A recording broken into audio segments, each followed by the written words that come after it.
അപ്പോൾ ഇത് ഞാനിങ്ങനെ ധ്യാനത്തിലിരിക്കുമ്പോൾ, അപ്പം എന്നും ധ്യാനത്തിലിരിക്കണ പോലെ അന്നും ധ്യാനത്തിലിരുന്നു.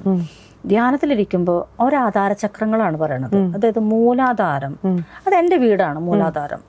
അപ്പോൾ അടുത്തത് പറയണത് സ്വാധിഷ്ഠാന ചക്രം. അപ്പൊ വായുതത്വ ജലതത്വമാണ്.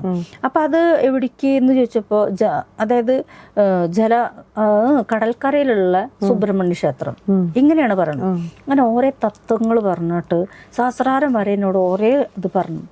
അങ്ങനെ ഞാനും ഹസ്ബൻഡോട് ഒരു യാത്ര തിരിക്കാൻ പൈസയൊന്നുമില്ല. പക്ഷെ ആ നേരത്തെ എനിക്ക് പോവാനുള്ള പൈസ ഇങ്ങോട്ട് വേണമെന്ന് ചോദിച്ചു വന്നു.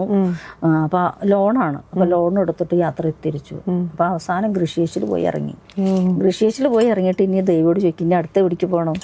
അപ്പൊ ഡീകോഡ് ചെയ്ത് എടുക്കണം അപ്പൊ രുദ്രാക്ഷം, ഞാൻ രുദ്രാക്ഷം ഒന്നും ഇട്ടില്ല. മറ്റേത് എപ്പോഴും രുദ്രാക്ഷം കഴുത്തിലുണ്ടാവും.